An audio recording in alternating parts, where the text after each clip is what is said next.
కేజ్రీవాల్ కళ చెదిరిపోయింది. కేజ్రీవాల్ కళ ఏంటి? ఇవాళ తను కోరుకునేటటువంటిది ప్రధానమంత్రి కావాలని.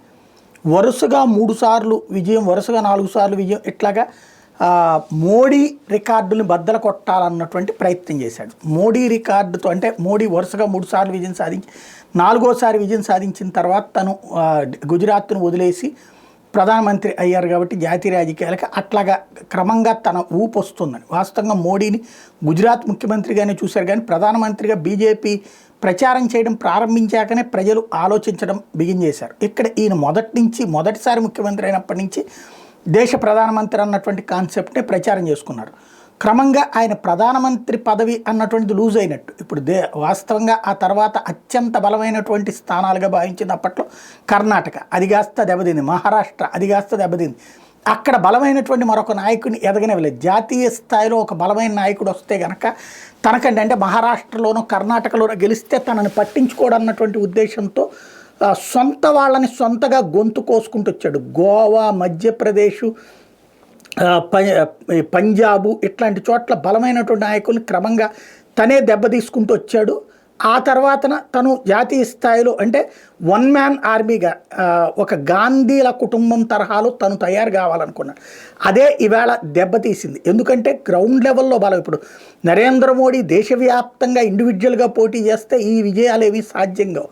అతను భారతీయ జనతా పార్టీ నాయకుడు కావడం, ఆర్ఎస్ఎస్ సహకారంతో ఆ పార్టీ నడుస్తూ ఉండటం వల్ల గ్రౌండ్ లెవెల్లో మోడీని ముందు పెట్టి వాళ్ళందరూ తోడు నిలబడతారు. ఆమ్ ఆద్మీ పార్టీకి, కేజ్రీవాల్కి ఆ అవగాహన లేదు ఆ వ్యవస్థ మీదన. దాంతో తన పేరుతో ప్రచారం నడుస్తూ ఉంటే వస్తుంది. ఈవెన్ గాంధీల కుటుంబానికైనా వితౌట్ కాంగ్రెస్ పార్టీ రాహుల్ గాంధీని పోటీ చేయమనండి, ఎంతవరకు గెలుస్తాడో చూద్దాం. అట్లా అసాధ్యమయ్యేటటువంటిది. అది విషయం తెలియాలి. సంస్థాగత నిర్మాణం ముఖ్యం.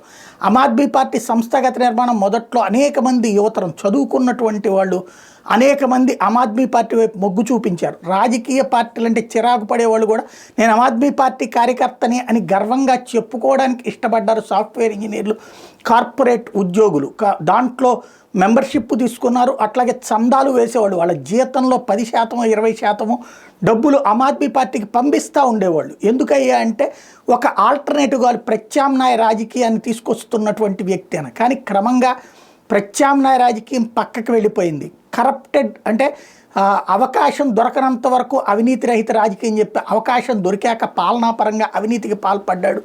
ఎస్పెషల్లీ తను చేసుకొచ్చినటువంటి వాటిట్లలో మద్యం కుంభకోణం అనేటటువంటిది చివరిలోది. కానీ అంతకుముందు జరిగినటువంటి వాటిట్లో ఏదైతే టీవీ ఛానళ్ళని మెయింటైన్ చేయడం కోసం ఏడాదికి 400-500 కోట్ల రూపాయల డబ్బులు ప్రభుత్వ సొమ్ముల్ని తగలవేయడం దగ్గర నుంచి చూసుకుంటే అడ్మినిస్ట్రేరియల్గా సెంట్రల్ గవర్నమెంట్ పథకాలన్నిటి తనవని చెప్పుకుని బ్రతికేయడం తప్పించి ప్రాక్టికల్గా ఏం కాదన్నటువంటి విషయం బయటపడిపోయింది. అలాగే సంక్షేమ పథకాలని ఈ విద్యావంతులు వ్యతిరేకిస్తుంటారు. ఆ సంక్షేమ పథకాల ద్వారానే ఇతను విజయం సాధించుకొచ్చింది. అది కూడా కేజ్రీవాల్ పట్ల వ్యతిరేకత కారణమైంది. మొత్తం మీద ఇక ఇప్పుడు పంజాబ్ ముఖ్యమంత్రి ఒక్కడు ఆమ్ ఆద్మీ పార్టీ.